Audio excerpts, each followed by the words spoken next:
Assalamualaikum warahmatullahi wabarakatuh. Bertemu kembali dengan saya Nina Marlina ini, calon guru penggerak angkatan 9 dari SDN 155 Gunung Rahayu, Kota Bandung. Pada kesempatan ini saya akan mewawancarai 2 orang kepala sekolah dari sekolah yang berbeda dengan topik pengambilan keputusan yang berbasis nilai-nilai kebajikan seorang pemimpin. Selamat menyaksikan.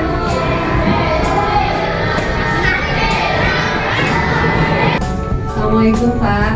Waalaikumsalam warahmatullahi wabarakatuh. Bagaimana nih kabarnya Bapak hari ini?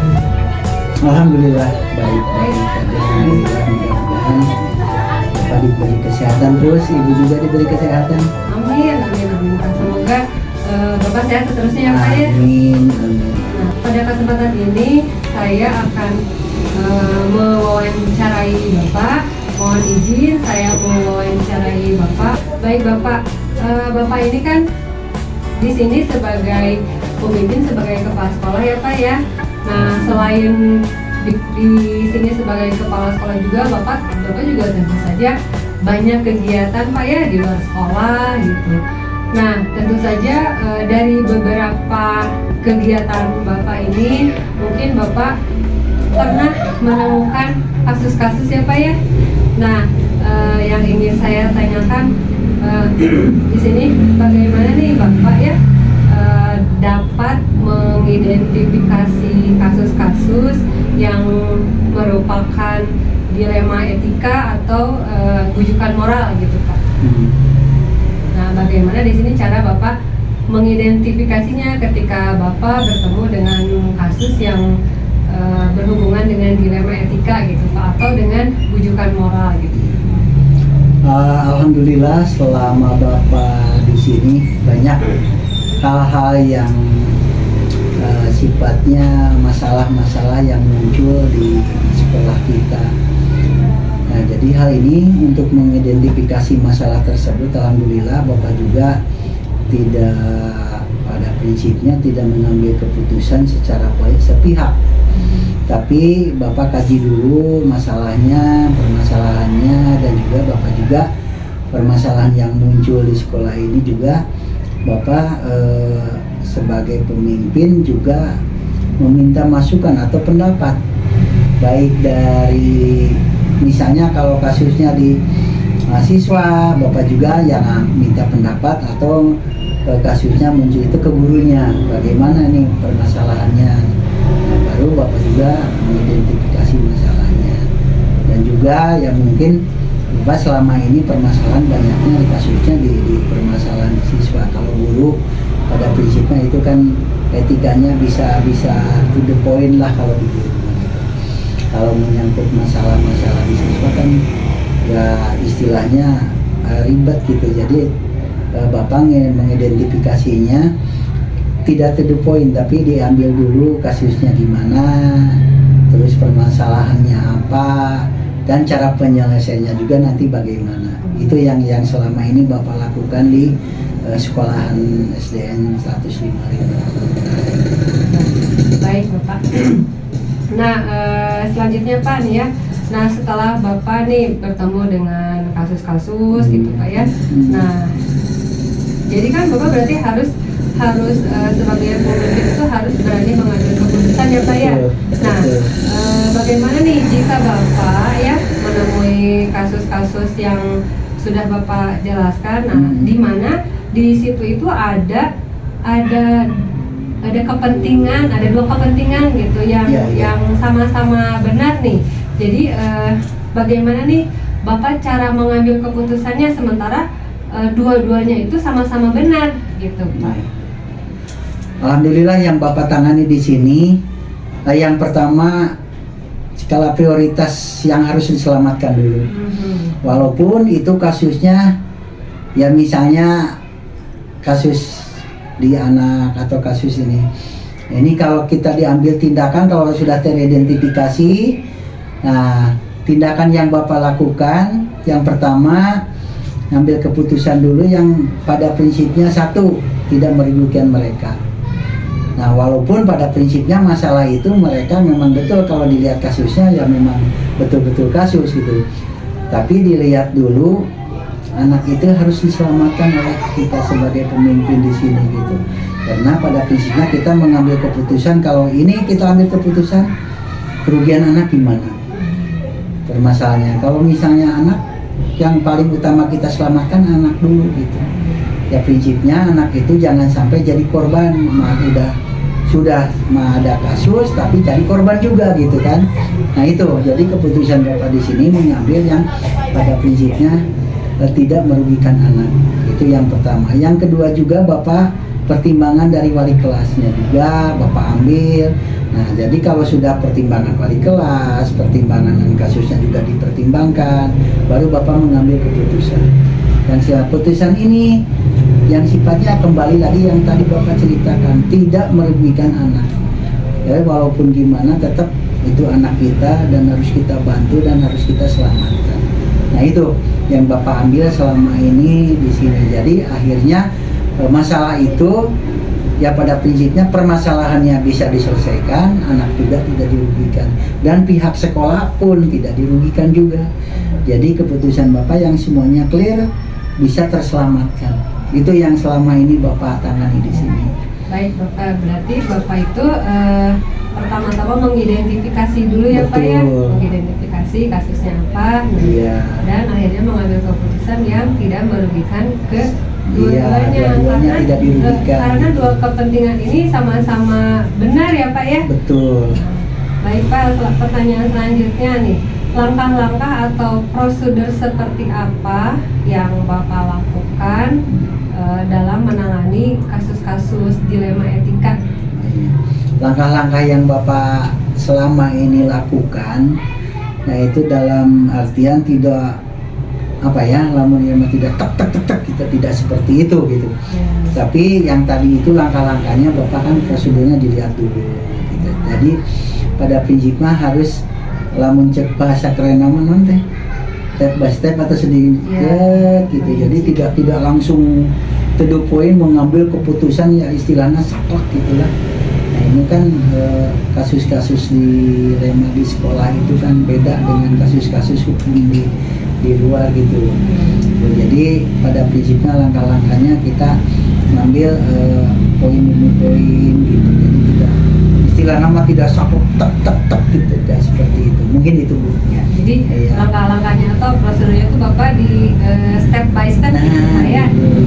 Baik Bapak, selanjutnya nih Pak ya. Nah ketika Bapak nih ada menemukan beberapa kasus nih ya yang dilema etika gitu Pak ya. Nah di sini Bapak selama ini apa sih hal efektif apa yang Bapak ambil gitu dalam menanggapi kasus-kasus yang Bapak tangani? Yang Bapak ambil masalah apa tadi? Yang dianggap efektif. Ya, alhamdulillah. Kalau yang ambil selama ini ya Bapak laksanakan secara kekeluargaan. Jadi artinya Bapak tidak yang tadi itu. Kalau misalnya ada masalah anak harus begini harusnya tidak. Tapi yang dikedepankan adalah Bapak kekeluargaan dulu.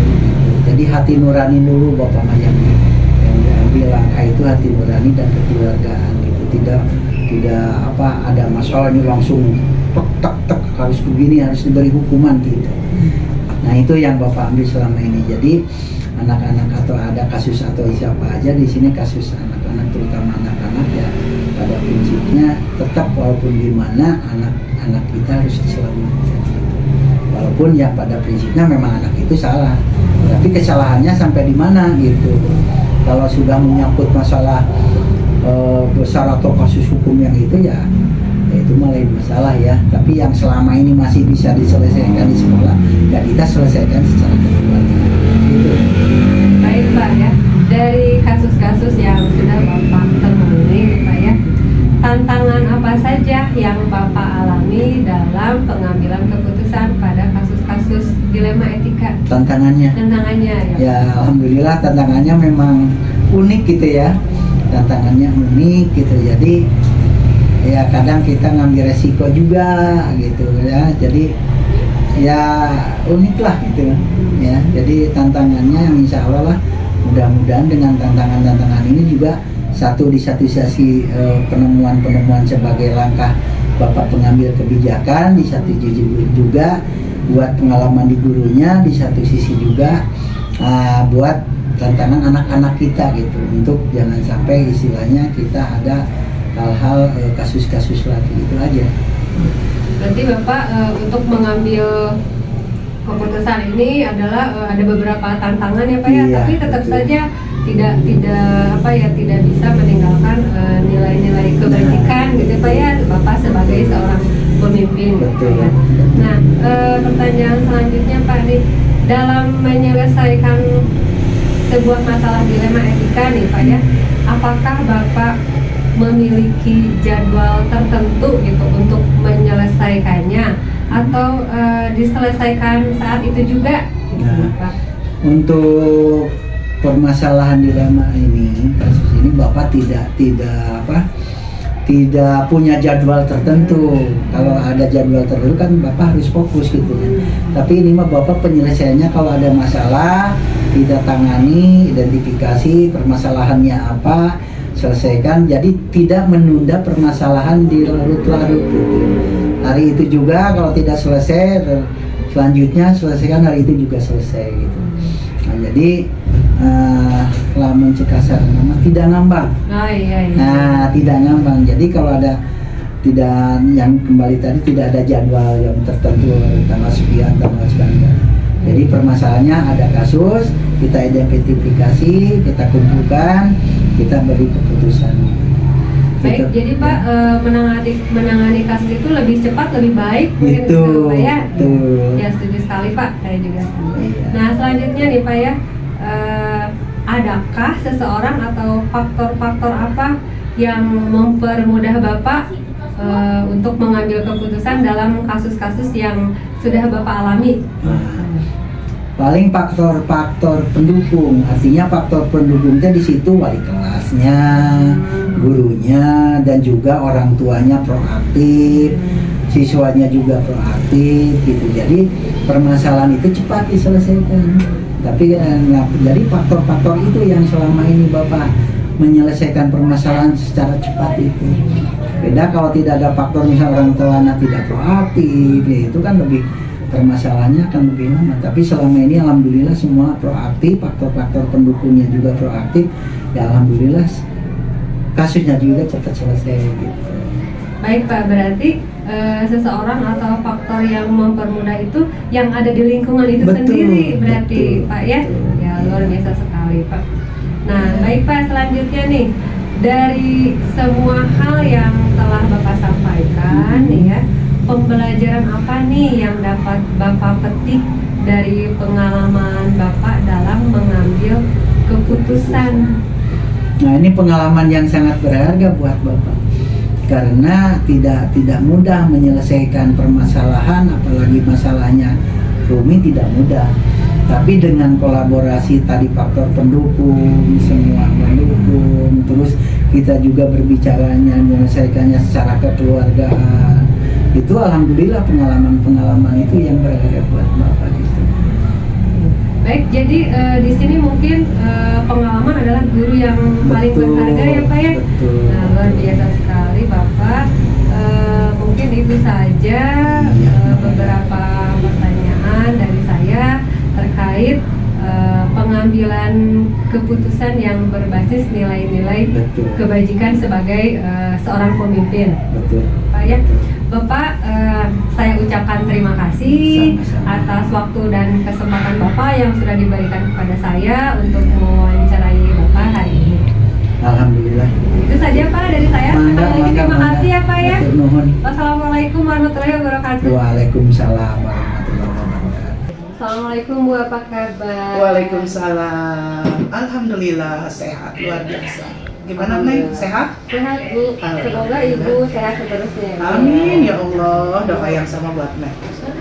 Baik Ibu, mohon izin hari ini saya akan mewawancarai Ibu terkait dengan pengambilan keputusan yang berbasis nilai-nilai kebajikan Ibu sebagai seorang pemimpin di sekolah ya Siap, Bu ya. insya Allah kalau bisa Ibu jawab ya. Baik, terima kasih Bu sebelumnya ya.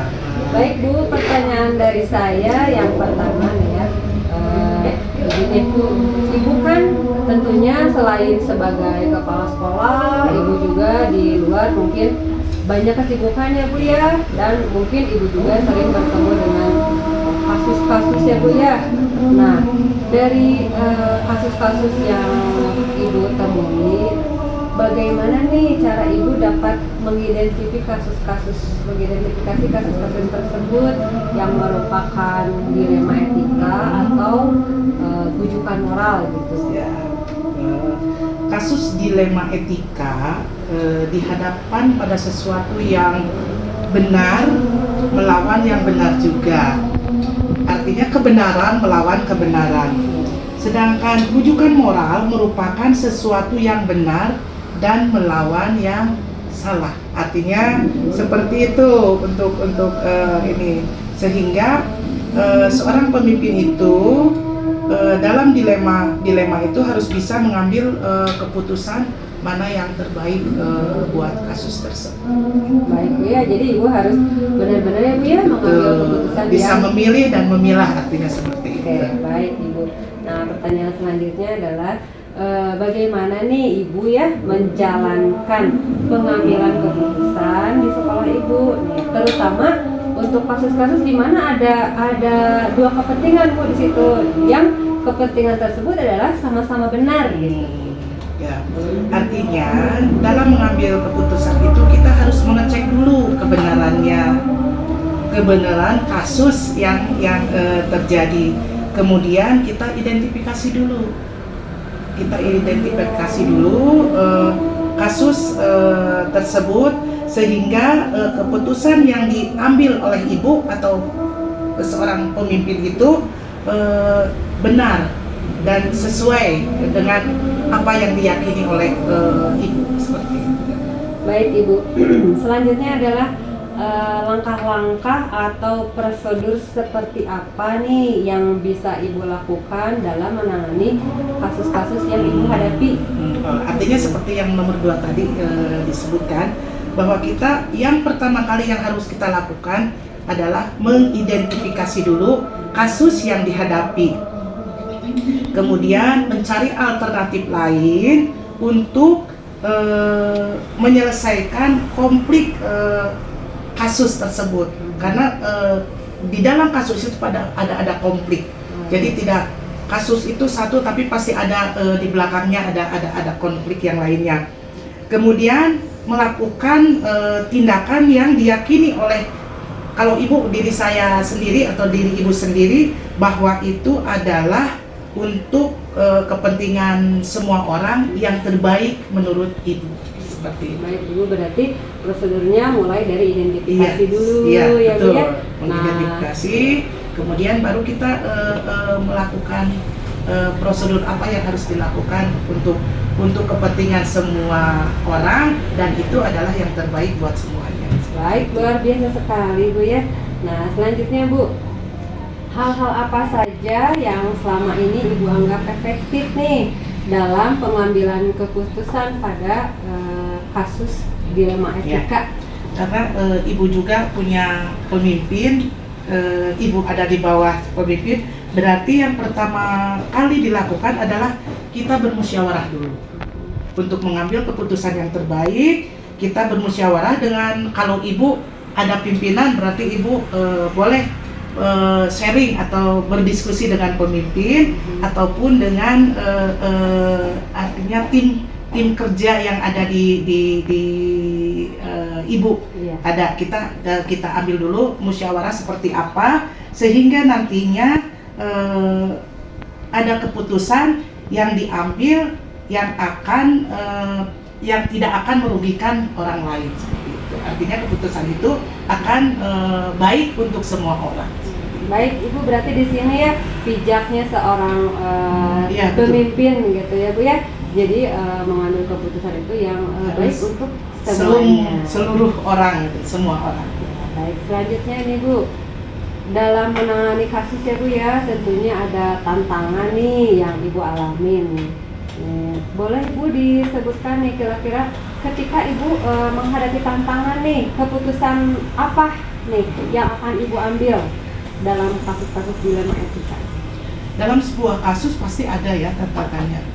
Banyak sekali tantangan, baik yang akan datangnya dari dalam diri kita sendiri, dalam lingkungan kita sendiri, ataupun dari luar. Seperti itu. Jadi tantangan yang datangnya dari internal lingkungan kita sendiri atau eksternal ya, yang dari luar. Ya, seperti itu. Artinya ya kita harus betul-betul bijaksana dalam menentukan pilihan. Ya, jadi itu tadi yang harus kita hadapi adalah tantangan dari luar dan tantangan dari dalam lingkungan kita sendiri. Baik, luar biasa sekali Bu ya. Nah, selanjutnya nih Bu ya, nih dalam menyelesaikan sebuah masalah dilema etika nih Bu ya, apakah Ibu memiliki jadwal tertentu untuk menyelesaikannya atau Ibu menyelesaikan saat itu juga? Kalau untuk Ibu, kasus atau tantangan yang datang itu harus diselesaikan saat itu juga. Artinya jangan ditunda karena nanti akan seperti bola salju yang akan menggelinding kemana-mana. Ibu harus dituntaskan saat itu juga sehingga permasalahan tidak akan bergulir lebih jauh, seperti itu. Baik Ibu, jadi permasalahannya langsung tuntas ya Bu ya? Ya, betul. Pada saat itu juga. Harus karena nantinya kalau tidak tuntas saat itu nanti akan bergulirnya lebih jauh lagi kemana-mana. Baik, saya juga setuju Bu, bagus sekali ya Bu ya. Nah, selanjutnya nih Bu ya, adakah seseorang atau faktor apa yang mempermudah Ibu nih dalam mengambil keputusan dalam kasus dilema etika ini? Ya, seperti tadi yang sudah disebutkan permasalahan sebelumnya, kita sebagai seorang pemimpin juga harus mencari solusi. Bagaimana caranya supaya kasus itu cepat terselesaikan. Jadi ya mungkin Ibu bisa berdiskusi dengan atasan, bermusyawarah lah artinya seperti itu, dengan atasan langsung atau dengan rekan kerja yang ada di sekeliling kita, seperti itu. Baik nih Bu ya, selanjutnya Bu ya, nih dari semua hal ya, dari semua hal yang telah Ibu sampaikan kepada saya nih, kira-kira nih Bu ya, pembelajaran apa yang dapat Ibu petik dari pengalaman Ibu dalam mengambil keputusan Bu? Ya artinya alhamdulillah, jadi dari berbagai macam kasus jadi Ibu terbiasa untuk mencari solusi, mencari bagaimana yang harus Ibu lakukan. Artinya ya itu akan menjadi lebih membuat Ibu bijaksana, Ibu menjadi lebih paham, dan Ibu menjadi bisa lebih cepat menangani masalah-masalah yang ada karena sudah terbiasa menghadapi masalah yang ada. Artinya begini, lemun kata ini mah lebih profesional lagi untuk mengerjakan suatu masalah seperti itu mungkin. Ya.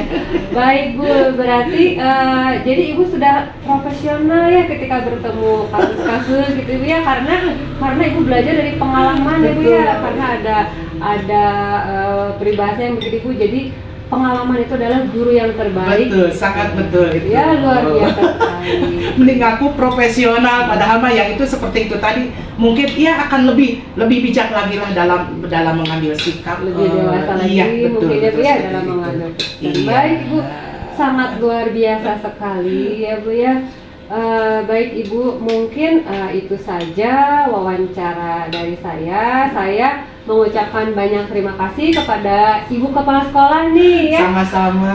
Yang sudah meluangkan waktunya nih untuk dan memberi kesempatan kepada saya untuk mewawancara Ibu. Sama-sama, Naik. Maaf kalau jawaban Ibu tidak kurang berkenan. Keren sekali kurang Bu, berkenan. ya luar biasa sekali. Jadi memang betul ya Bu ya, sebagai seorang pemimpin itu dihadapkan dengan keputusan yang harus benar-benar Bijaksana. ini bijaksana ya. Baik Ibu, untuk wawancaranya dari saya terima kasih. untuk waktunya. Wassalamualaikum warahmatullahi wabarakatuh. Waalaikumsalam warahmatullahi wabarakatuh. Sampai bertemu kembali ya Bu. Ya, Sehat jaga selalu. kondisi, Leng. Ya. Sehat selalu.